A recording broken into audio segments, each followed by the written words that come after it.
Welcome Dr. David-Dolly.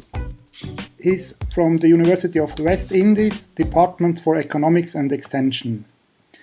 Mr. Dolly, we learned that you are about to form a network for extension in the Caribbean area. Why do we need such a network, and what do you hope to achieve?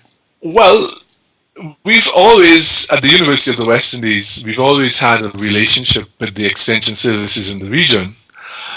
But unfortunately, over the last decade, with some of the institutional mechanisms that occurred at the university, it was very difficult to keep that up.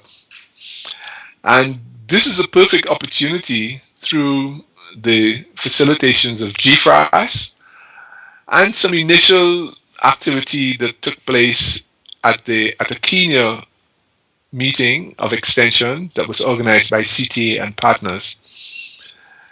A perfect opportunity to get extension in a regional context once more for the benefit of the region. Great. And what are your first topics to tackle with your network? Well, first of all, it's the whole extension team from the University of the West Indies that's going to tackle these problems. My colleague, Dr. Wayne Ganpat, Ms. Wilhelmina Kasun Singh, and Ms. Sarojini Ragbir, and of course the head of my department, Dr. Selby Nichols. We've all been thinking through the best methodology to move forward with. And additionally, we have a Deputy Dean Outreach, Dr. Sharon Hutchinson. She's also very keen on the initiative. We want to first of all revive the intellectual and practice relationships that we've had with the extension services in the region. We also want to enhance an understanding of the pluralistic roles for extension, the pluralistic models for extension that are now becoming more useful for the extension of agriculture technology.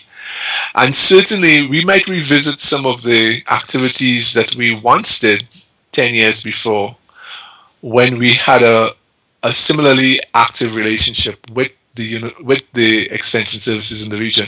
For instance, we had a very successful in-service training program, and the extension officers think that that is something that we can influence and develop once more, because it was a very good breeding ground, so to speak, for new extension workers and for a sensitivity that we could have worked with to improve agriculture and food security in the region.